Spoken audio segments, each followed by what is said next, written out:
Assalamualaikum warahmatullahi wabarakatuh.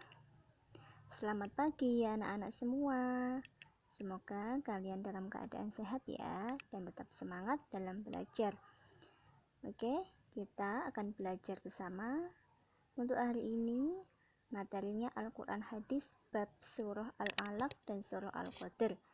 Pasti anak-anak semua sudah hafal ya untuk surah Al-Alaq dan Al-Qadr, karena kelas 5 kemarin kita sudah mempelajarinya. Oke, untuk surah Al-Alaq ayat 1-5 merupakan wahyu yang pertama kali diturunkan Allah kepada Nabi Muhammad. Nama Al-Alaq diambil dari lafal surah Al-Alaq ayat yang kedua. Surah Al-Alaq terdiri dari 19 ayat dan termasuk golongan surah Makkiyah karena turunnya di Mekah. Di dalam Al-Quran terdapat pada urutan yang ke-96. Surah Al-Alaq disebut juga Iqra dan Qalam. Oke.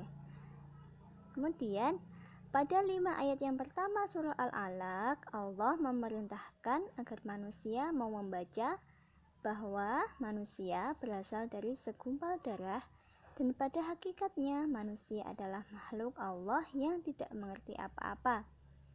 Kemudian pada ayat 6-8 digambarkan bahwa perbuatan manusia banyak yang melampaui batas karena dirinya merasa cukup.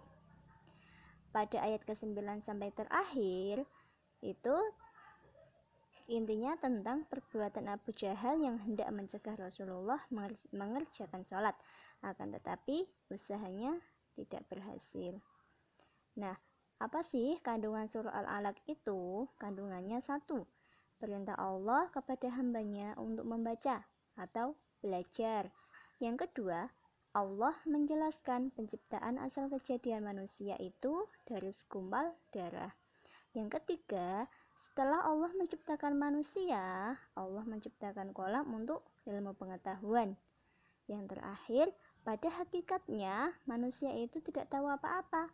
Karena keagungan Allah, maka Allah mengajarkan apa-apa yang belum diketahuinya.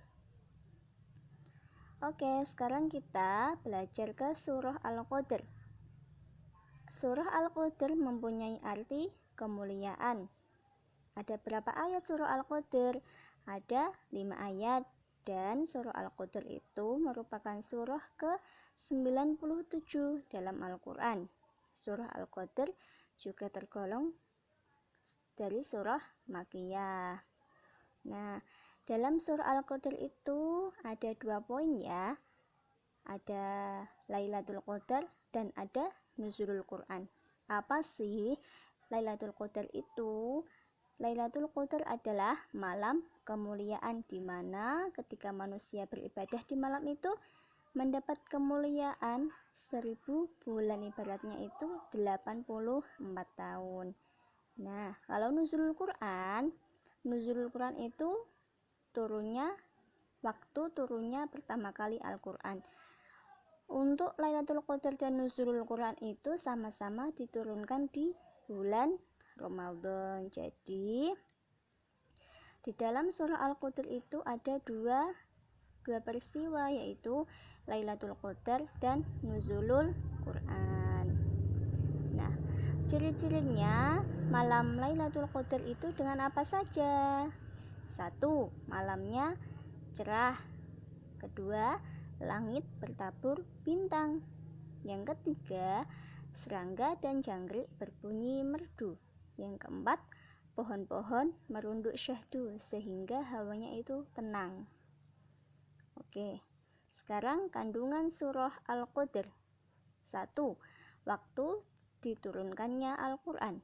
2, adanya malam Lailatul Qadar.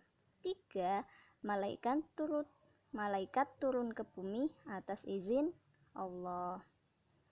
Oke, sekian dari Ustazah ya. Selamat belajar tentang Al-Alaq dan Al-Qadr, karena untuk anak-anak ini hanya mengulang ya.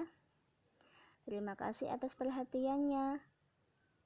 Wassalamualaikum warahmatullahi wabarakatuh.